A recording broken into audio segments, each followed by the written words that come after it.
High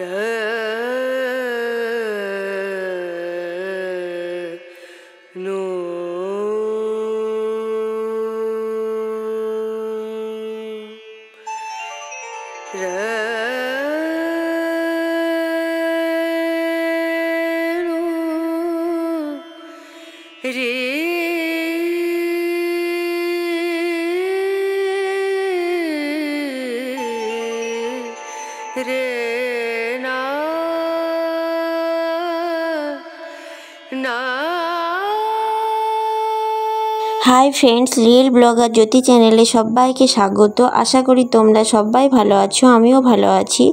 তো আবারও চলে এলাম তোমাদের সামনে একটা নতুন ব্লগ নিয়ে। তো আমি আজকে সকালে নিচের কাজকর্ম সেরে ওপরে চলে এসেছি, দিয়ে এসে ওপরের ঘরটা পরিষ্কার করছি। তো আগে চুলটা আমি খুলে চুলটা বেঁধে নিলাম। তো এই ঘরের জানলাটা আমি খুলে দিচ্ছি, দিয়ে এই ঘরটাকে একটু পরিষ্কার করে নেবো, ঝাড় দিয়ে একটু বিছানাটাকে একটু ঝেড়ে নেবো খাটের। আর আমার নিচের কাজকর্ম করা হয়ে গেছে, কিন্তু আমার নিচের ঘরের বিছানা তোলা হয়নি, কারণ ছেলে শুয়ে আছে বলে। তো ভাবলাম ও শুয়েই থাক, কারণ ওকে উঠিয়ে আবার ওকে করা একটা বাড়তি হয়ে যায় কাজ, তো পেরে উঠি না। তার ফলে ভাবলাম ও ওখানেই শুয়ে থাক, দিয়ে ও ঘুম থেকে উঠুক, তারপর আমি বিছানাটাকে তুলব।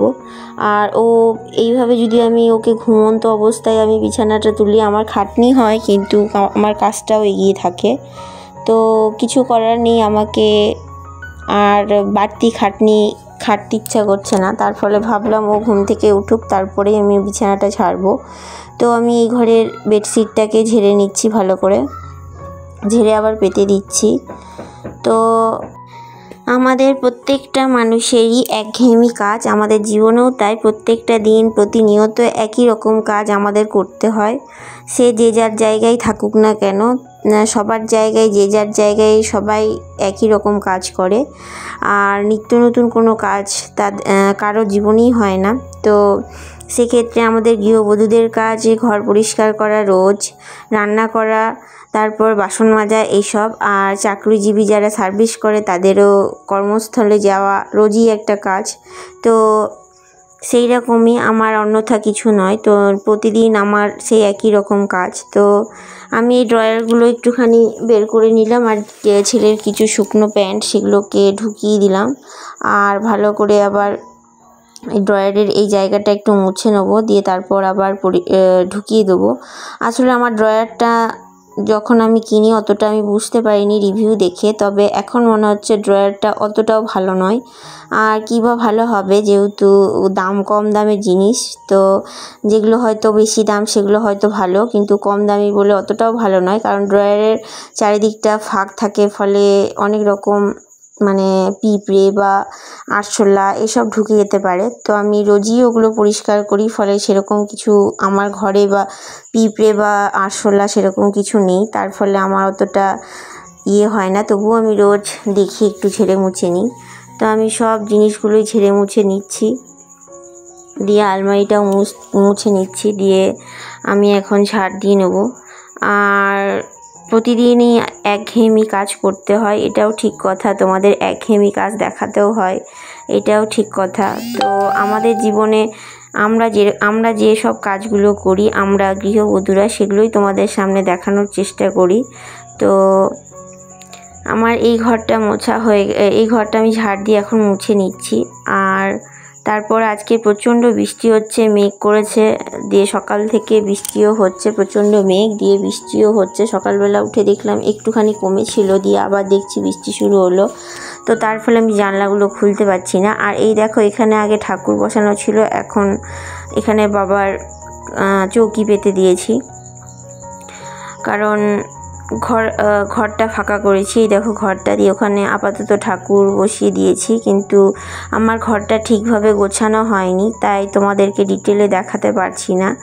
তো যেদিন ঘরটাকে ঠিকঠাক ফুলফিল গোছাতে পারবো বা ভালো ডেকোরেট করতে পারবো সেদিন দেখাবো। তো জানি না কবে করতে পারবো, কবে হবে, ঠাকুর যেদিন চাইবেন সেদিন হবে হয়তো। তো আমি সব মুছে বের করে নিলাম, দিয়ে এখন আমি স্নানে যাব। আর আমি এই সব কাজকর্মগুলো করতে করতে ভাবছি যে আমি শ্বশুরবাড়িতে থাকলে আমার যেমন কাজের অভাব হয় না, যদি ভাবি যে আমি এই কাজটা করব না কিন্তু আরেকটা কাজ এসে পড়ে, ফলে একটার পর একটা কাজ আমার কাঁধে চেপেই বসে। যেদিন ভাবি যে আমি রান্না করব না তবুও সেদিন একটা অন্য কাজ চেপে বসে, তার ফলে আমাকে কাজ করতেই হয়।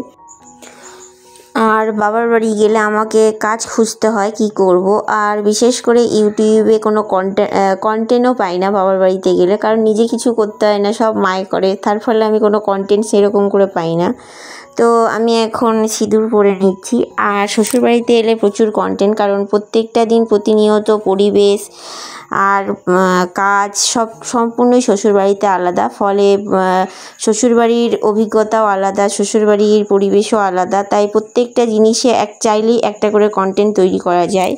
তো সেই রকম আমি শ্বশুরবাড়িতে এলে কন্টেন্টের অভাব হয় না, কিন্তু সব সময় সব কিছু কন্টেন্ট দেওয়াও যায় না, কারণ অনেক কিছুই প্রাইভেসি রাখতে হয়। মানুষের জীবনে সব কিছু একদম সোশ্যাল মিডিয়ায় ওপেন করাও ঠিক নয়, তাই কন্টেন্ট প্রচুর থাকলেও কন্টেন্টগুলো সবগুলো আমি ইউজ করতে পারি না। তো আমি স্নান সেরে ঠাকুর প্রণাম করে আমি নিচে চলে এসেছি। আর ছেলে উঠে পড়েছে, তো ছেলে বলল আজকে সকালবেলা রুটি খাবে, ও কিছুতেই মুড়ি খেতে চায় না, তার ফলে একটু রুটি আর তরকারি করে দেবো ওকে। তো দেখতে পেলেই আমি জল গরম করে একটু আটাটাকে মেখে নিলাম, আর তাতে করে রুটিটা নরম হয় আর খেতেও ভালো লাগে। তো আমি গরম জল করেই আটাটা মাখি, এটা মায়ের থেকেই শেখা। আর আমি একটার পর একটা রুটি চাপিয়ে আমি করি একটা করে, আমি ওভাবে জালতিতে করে সেঁকতে পারি না। তো এখন একটু আলু আর পেঁপেতে মিশিয়ে একটু তরকারি করে দিচ্ছি। তো এই তরকারিটা হওয়ার পর আমি আটাটাকে মেখে রেখেছি, তারপরে আমি তরকারিটা হয়ে গেলেই রুটি করব। তো সকালবেলা মুড়ি খাই, বেশিরভাগ টাইম ওকে মুড়ি দিই, তরকারি মুড়ি, বা কোনো দিন খুব সকালে উঠলে আগে একটু কমপ্লান বা বিস্কুট, তারপর একটু তরকারি মুড়ি। আর যেদিন একদম 9:30 10টার সময় ঘুম থেকে ওঠে সেদিন আর কমপ্লান খেতে চায় না, অনেকটা বেলা হয়ে যায়, তার ফলে একবারে ভারী খাবারই দিই। তো কোনো দিন আগে ছোটোবেলা অনেক কিছুই করে দিতাম, এখন দিই না, যেহেতু ওর পেটটাও অতটা ভালো নয়, তো সেক্ষেত্রে ওকে প্লেন খাবারই দেওয়ার চেষ্টা করি। আর এদিকে একটু শ্বশুরকে চা দিলাম, দিয়ে বর ঘুম থেকে উঠে পড়েছে। তো আজকে যেহেতু বৃহস্পতিবার, আজকে আমার পুজো করা হয়নি, তো আমি সকালবেলা এই কাজগুলো করছি। তো বর বললো যে ও স্নান সেরে আসছে তারপরও চা খাবে, তো ওর জন্য আমি পরে চা করব। তো আগে আমি তরকারিটা করে নিলাম, দিয়ে এখন ওর জন্য আমি চা বসাচ্ছি। আর আমি একটু গ্রিন টি করে নিয়েছি, তো গ্রিন টিটা আমার বসে খাওয়ার টাইম হয়নি, তো আমি করে রেখেই দিয়েছি, এখনও আমার খাওয়া হয়নি। তো এদিকে বরের জন্য আমি চা বসিয়ে দিচ্ছি। তো এদিকে চাটা হোক ততক্ষণ, তারপর আমি আমার গ্রিন টিটা খাবো। আর খুব গরমও আছে, একটু হালকা ঠান্ডা হোক তারপর খাবো। তো গ্রিন টিটা আমার খাওয়া শখে নয়, জাস্ট একটা বোন দিয়েছিল, বলেছিল যে দিদি তুমি গ্রিন টিটা খালি পেটে সুগার ফ্রি খাও, দেখবে চর্বি কমবে। তো সেই সুবাদে আমার গ্রিন টিটা খাওয়া, তাও আবার প্রতিদিন খাওয়া হয় না, মাঝে মধ্যে টাইম পেলে খাই, তো সেরকমই চলে এই তো। আর এটা বাবার বাড়ি হলে কন্টিনিউ খেতাম, কারণ ওখানে তো প্রচুর ফ্রি টাইম, আর এখানে তো নিজের জন্য ফ্রি টাইম নেই। নিজের জন্য আমি এই ইউটিউব ভিডিও এডিট করার জন্য জাস্ট 1 ঘন্টা যদি টাইম চেয়ে নিই সেটাই অনেক হয়ে যায়, কারণ 1 ঘন্টা ঠিক 1 ঘন্টা টাইম হলেই আমার হয়ে যাবে। তো সেটাও ওদের কাছ থেকে চেয়ে নিতে হয়, তাছাড়া আমার নিজের জন্য কোনো টাইম নেই যে নিজে একটা কিছু করব বা নিজের জন্য কিছু একটা টাইম দেবো, সেরকম টাইমটা নেই আমার। ওদের পেছনে আমার টাইমটা যাক তবুও ভালো, কিন্তু নিজের জন্য কোনো টাইম নেই। তো জাস্ট আমি এই এডিট করার জন্য 1 ঘন্টা টাইম আমি বর আর ছেলের কাছ থেকে চেয়ে নিই, আর তা নয়তো ছেলেও বারবার এসে ডিস্টার্ব করে, হয়ে ওঠে না। তো খুব কষ্ট করে আমাকে এই এডিটগুলোও করতে হয়। তো যারা সংসারে কাজকর্ম করে বা তারপরে এডিট করে, তারপর বাচ্চা সামলায়, তারাই বুঝতে পারবে যে এরকম পরিস্থিতিটা কেমন লাগে। তো সেরকমই আমার। এইরকম বাচ্চা নিয়ে কাজ করা বা ঘরেরই কাজ হোক আর বাইরেরই কাজ হোক, যারা কর্মরত মা বাইরে সার্ভিস করে বা বাইরে কোনো কাজ করে, তাদের যা কষ্ট, আমি এই ঘরে বসে আমি বাচ্চা নিয়ে যে কষ্টগুলো ফিল করি, তাদের আমার মনে হয় তার থেকেও বেশি তাদের সাফার করতে হয়।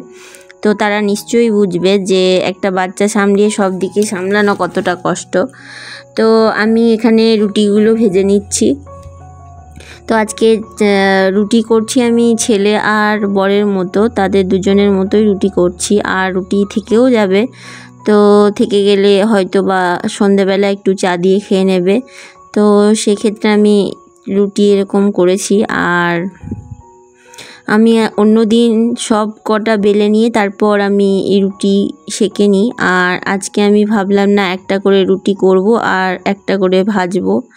তো সেই রকমই একটা করে করছি আর একটা করে এখানে সেঁকছি।